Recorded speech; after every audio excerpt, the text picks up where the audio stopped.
project number 1, Not a Creature Was Stirring. And of course, we all know the infamous Christmas story.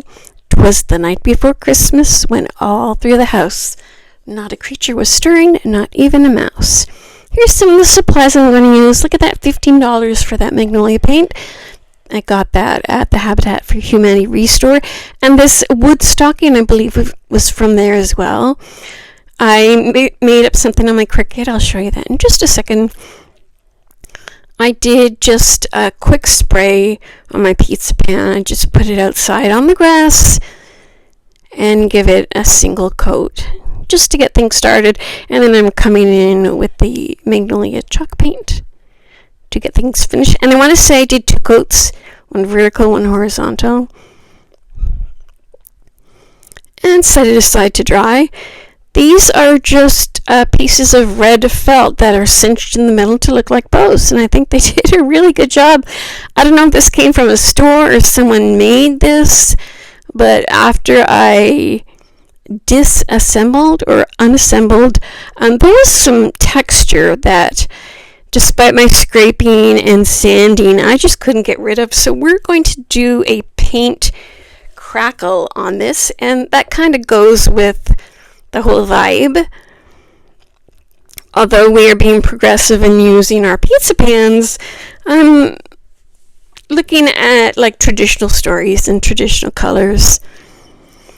So yeah, I'm checking out and I'm like, well, maybe I can sand away some of this texture. So I sanded, I scraped, like, nope. Okay, so I guess plan B, right? Or maybe this is plan C.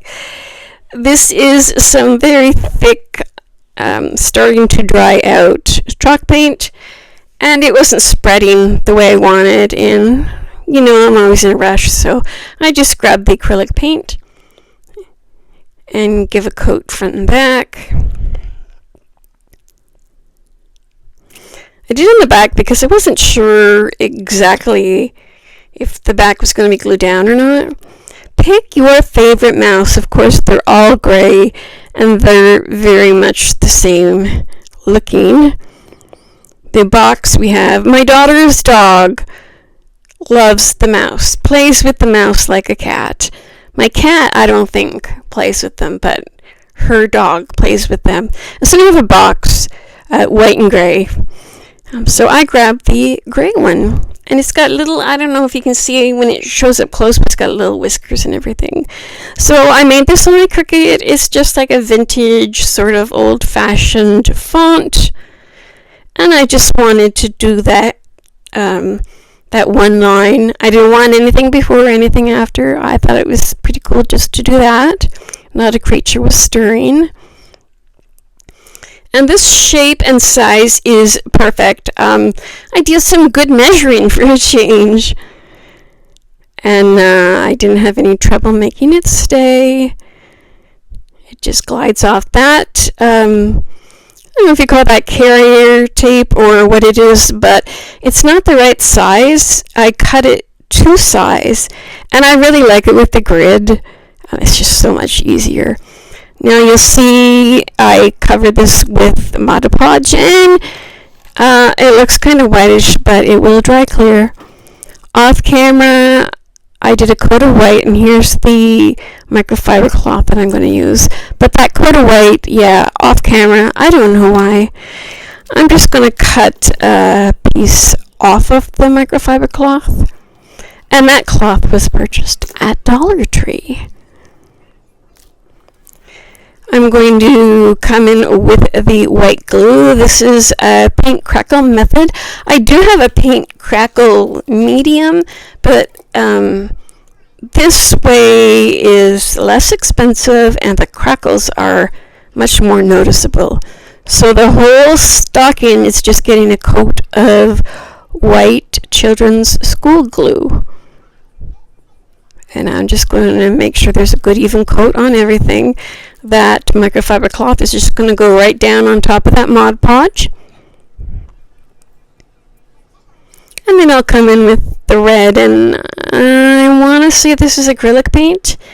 It keeps the brightness even mixed in with the glue, which I'm quite happy about. And it's already starting to crackle. You can see the texture popping out as it's drying. I do have a ceiling fan above my desk. Now I come in with the hairdryer. My heat tool is not working. Making sure it's on the right heat setting, and see the crackles come out. Wow. I did sort of scoot it ahead, but still. What a great look. So this is the dry fit, and now it's time for some gluing. Now the mouse didn't make it back when I was gluing, but he will be back for the final reveal. He was just feeling a little shy, so I gave him a moment. The stocking holder was like a black wire, and I wrapped it around a pencil just to make it look more interesting. These little sprigs or picks of goldberries was in a bag, like a package. I think one package had red, one had gold, and who knows how long I've had it, but it was perfect for this. I wanted the gold in there because to me that's another traditional Christmas color.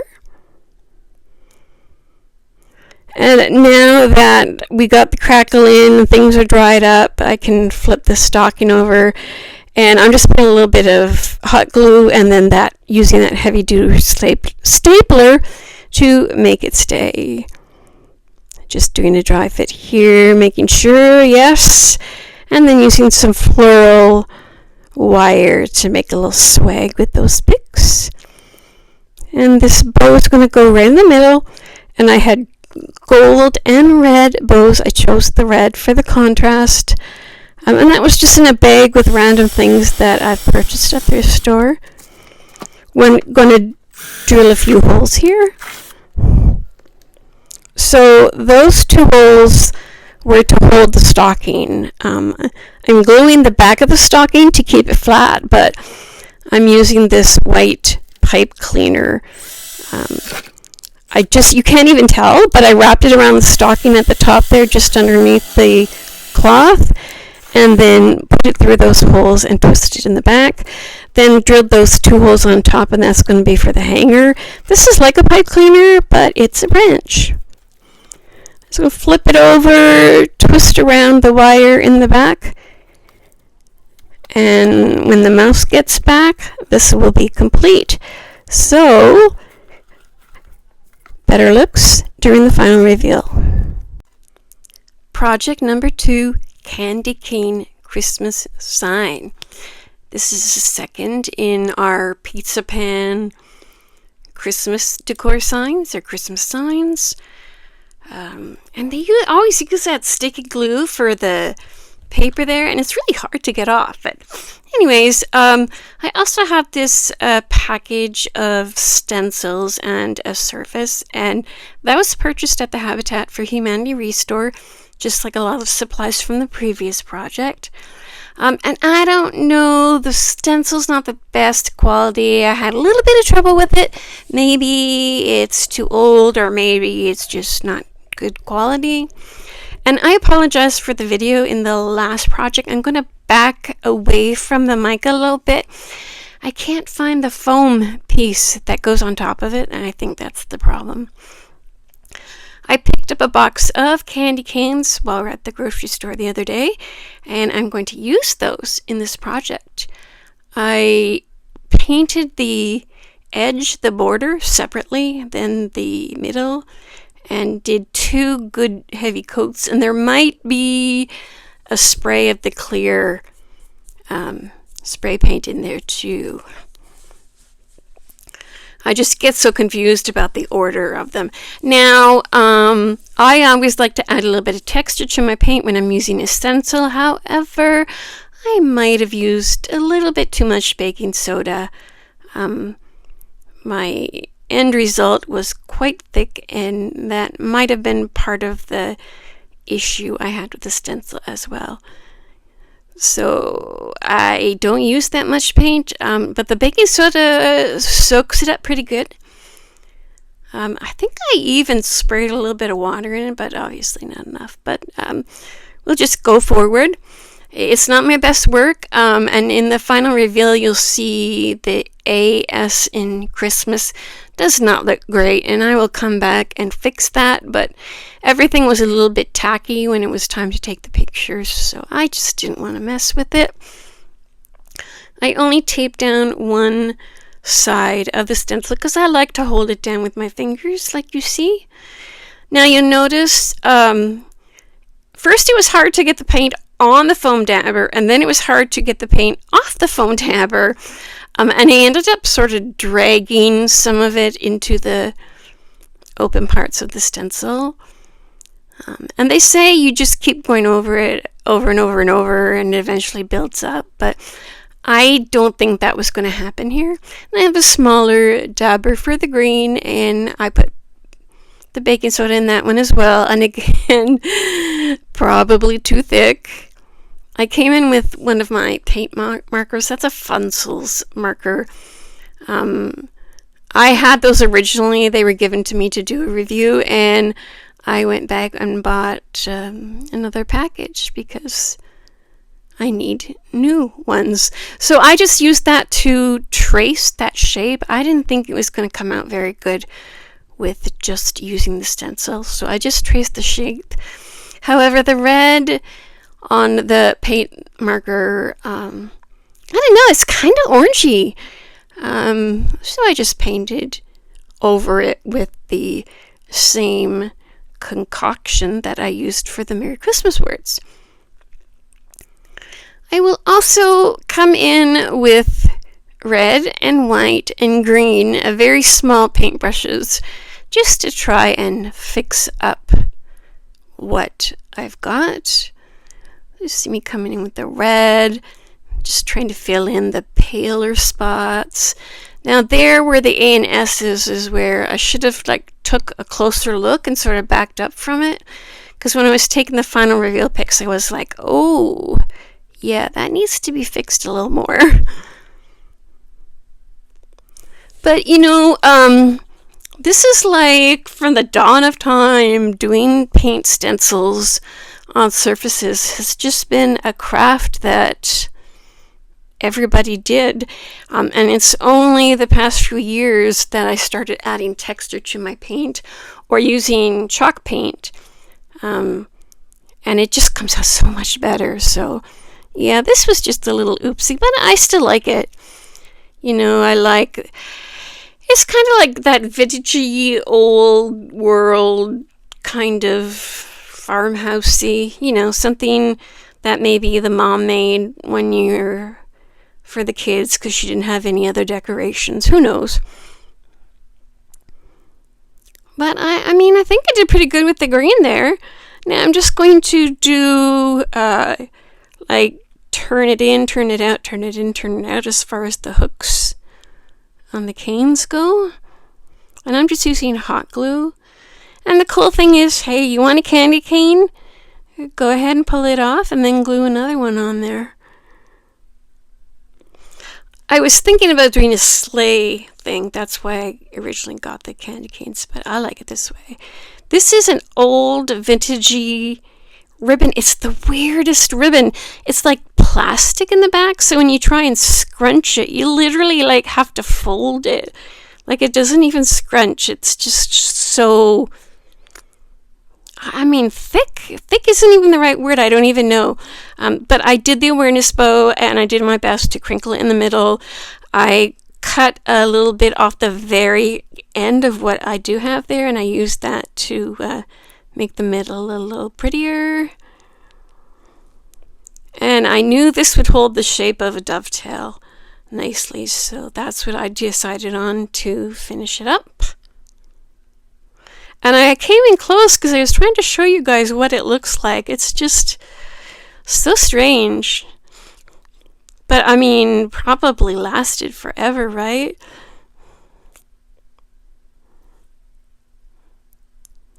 And the nice thing is I planned the words to go lower so I would have room for embellishment.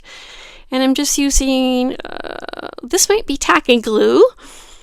And And then I'm going to come in with some hot glue as well. And I chose to put it right on the pizza pan part, not on the border. I think it looks good like that. I hope you do too, and better looks during the final reveal. Project number 3, Oh Christmas Trees. This is actually the 4th project. I'll tell you a little bit more about that. This is another pizza pan Christmas decor craft. And I've already got that paper off of there. And I give it a wipe. You can see I'm just like throwing stuff on the pizza pan because I'm so annoyed at this point. I was making a beautiful chocateur Christmas ornaments. And I had done like a bunch of different coats and clear coats, and I was chalking, and I had all these pretty colors, and I would chalk it and check, and it was coming out so beautiful. And then about maybe the 3rd or 4th ornament I did, a little bit of paint came up. So I'm like, okay, I can probably fix that. And then the one after that, this whole I don't want to say like a 1/3 of all the paint on the pizza pan came up, and I almost cried. I was so upset. So I'm like, I got my trees. I was going to do something with trees, and I hadn't done it yet. So here we go. It's Oh Christmas Tree. Well, trees. Oh, I did, anyway. So I just did Oh Christmas Tree because that's the name of the song. And I like O with the H. A lot of people and a lot of products have O, just the letter O. So I actually, this was part of an image search that I unattached and only kept these 3 words. Oh, Christmas tree. So I just wanted to sort of stick that in there because we had words on the other ones. Probably could have done it a wee bit bigger, but I like the style of the font, and that's why I used it. And we're just going to keep going because I'm tired at this point. Oh, I put the tree there at the top just to make sure there's room for a bow. That's why that was sitting there. And I'm showing this looking a lot easier than it really was because that font is a little bit skinny, so you have to go super, super slow when you're doing it, or everything will just stick to itself. But we got it on there, and I love how it looks, and now I just have to decide how to do the trees. It's not going to be the same on either side, like left, right. It's not going to be one in the middle and the same on either side. It's just not going to be like any sort of design. It's going to be kind of random. All of these bottle brush trees have a flexible wire, and so what I do is I bend the tree sideways so that the base of the tree can be glued to the pizza pan and it's still upright. I hope that makes sense. So I just started doing it, and I was kind of like gluing it down on the fly, going, oh yeah, I think it's going to be good here, and then I would pop it down. Sometimes I did have to flatten the back, but I don't mind that it pops out a little bit because I like to see the top of the tree. And that is a dab of E6000 in the middle and hot glue around it. That should stay on there really good. Now I come in with this Mod Podge is like super runny. It came out so fast. I ended up having to scoop up a bit and put it back in the container. But I still left a good thick coat down there. And why, you ask? Am I putting a whole bunch of Mod Podge there? Well, we need snow. 'Twas the night before Christmas has snow. I'm not going to go through the whole thing. I kind of know that story off by heart, but sometimes I like miss a verse here and there. But sometimes, like, just for something to do, I'll, like, say it out loud. So I'm putting the snow down on there nice and thick. It's going to be behind the trees, so I'm hoping that'll help it stay. I'm going to leave it there while the Mod Podge dries. I've been wanting to use this cute little, I don't know what you call it, like trimming. It's just a wire with these old-fashioned mittens and stockings and buttons. And I think it looks great on this project. I was like, oh wow, cute, cute, cute, cute. So I didn't use every object, but maybe every other object. Again, a little dab of E6000 and a little bit of hot glue around it. And oh my gosh, it stayed on there so good. I have some new ribbon. There you see it. It's white, but it's very transparent, and I kind of like it. Like for this particular project, I was going to thicken it up or make it bigger, and then I was like, you know what, I kind of like it like this, like the shine comes through it from the pizza pan. So I think it's a good look. I'm just going to do an angle cut here. This is one of those faux burlaps, and they shed. Every time you cut them, you have the little fringes come off. So better look in the final review.